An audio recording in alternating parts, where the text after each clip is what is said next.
There are many cities around the world that have inspired great works of art and literature. For hundreds of years, artists have come to Paris to live and work.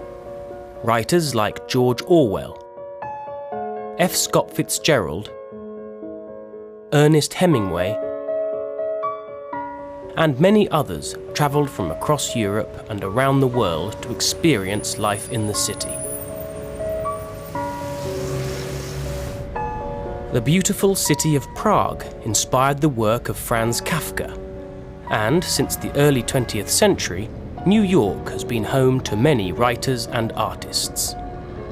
London has changed a lot since Charles Dickens wrote about the city in the early 19th century, but the city still attracts writers from the UK and around the world. Of course, it isn't just great cities that inspire writers.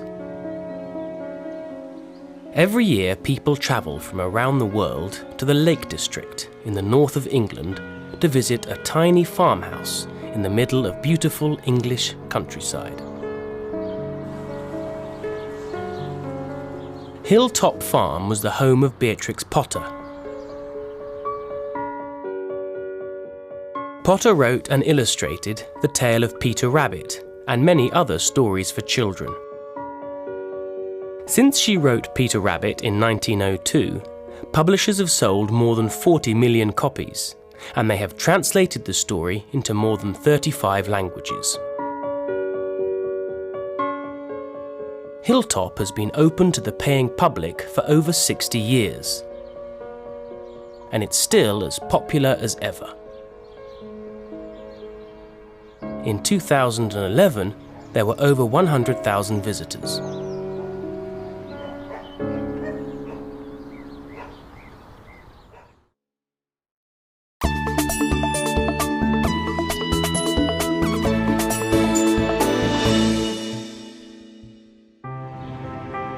Around 100 years earlier, another female British author was at work. In the city of Bath, in the southwest of England, there's a museum about one of England's most well-known writers of the early 19th century, Jane Austen, the author of Pride and Prejudice. Austen wrote about this city in her novels, and it's a favourite location for film and television adaptations of her work. But Austen only lived in Bath for a short time. She wrote most of her famous novels in the peace and quiet of the English countryside.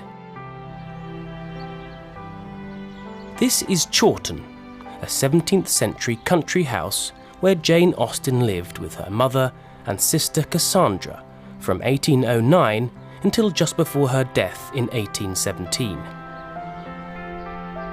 Today the house is a museum that has been open to the public since 1949.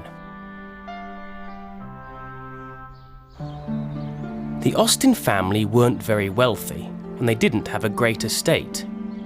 Jane's own home isn't as large or as beautiful as the homes of the characters in her novels, like Mr. Darcy. But the house is quite comfortable, pretty and light, and there's a beautiful garden. Visitors today can see many of Jane's possessions, including the desk where she completed her 6 novels. Jane Austen didn't become a famous writer in her own lifetime. Her own name did not even appear on her work until after her death. She wrote as a lady, but slowly she has become one of the most read female novelists in the world. Since the early 20th century, there have been many famous film and television adaptations of her novels. The first famous film of Pride and Prejudice was made in 1940. In recent years, there have been many adaptations of her work, as well as films about her life. Keira Knightley played Elizabeth Bennet in Pride and Prejudice,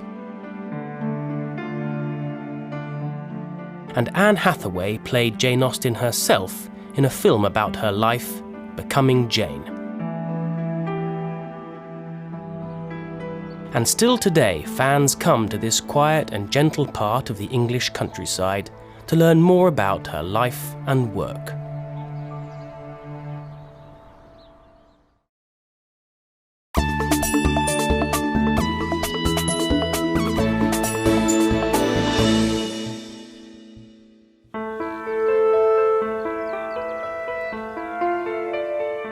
Over 200 miles away from the gentle countryside and bright, comfortable living rooms of Jane Austen's world, there's another house with a far more dramatic and remarkable literary history. This is the town of Haworth in Yorkshire, in the north of England. And at the top of the steep cobbled high street is the Bronte parsonage. This house was the home of Charlotte Bronte, the author of Jane Eyre, Emily Bronte, the author of Wuthering Heights, and Anne Bronte, the author of The Tenant of Wildfell Hall. The sisters moved here with their father Patrick and their brother Branwell, and it was in this small home they wrote the famous novels that have sold millions of copies and have been adapted into hundreds of stage plays, films, and television programmes. Haworth is surrounded by Pennine Yorkshire moorland, and this dramatic scenery was the inspiration for many of the Brontes' novels.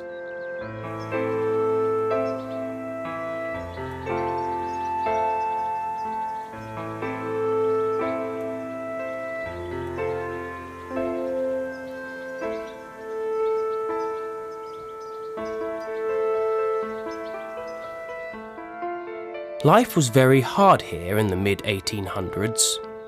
The Brontes' mother died soon after arriving at Haworth, and two sisters, Maria and Elizabeth, died when they were just 10 and 11. The sisters were very close and rarely left the parsonage, as Anne Dinsdale from the Bronte parsonage explains. What they really wanted to do was to be together at the parsonage and to write, and that's what they did. The sisters wrote in the evening, sitting together at the table in the small dining room. Like Jane Austen, the sisters didn't use their real names when they first published their books. They published their novels under the names Currer Ellis and Acton Bell, hoping that they would be treated as writers rather than women writers. Their books were instant hits, and everyone wanted to know the true identity of the authors. So Charlotte and Anne travelled to London by train to tell their publishers their real names. But tragedy was never far away. In 1848, Branwell died, followed 3 months later by Emily, and then Anne 5 months after that. Shortly after she married, Charlotte died in 1855. But by the time she died, Charlotte was a famous writer. She died in 1855 in this house, and 2 years after her death, a biography written by Elizabeth Gaskell was published, The Life of Charlotte Bronte, and that attracted a huge amount of interest in the Brontes' lives. People wanted to come to Haworth and see the place where the Bronte novels had been written and to see where the family had lived their lives. There has been a small Bronte museum in Haworth since 1895. But it wasn't until 1928 that the parsonage opened to the public. Today, inside, visitors can see many of the sisters' possessions, including Charlotte's wedding dress, and many of the sisters' handwritten letters and manuscripts. Experts still come to the parsonage from around the world to research the sisters and their work. Every year we get 75,000 visitors on average, and they're drawn from all over the world, from America, from Japan, from places in this country. The Bronte novels have been translated into over 26 different languages. They're read by people all over the world.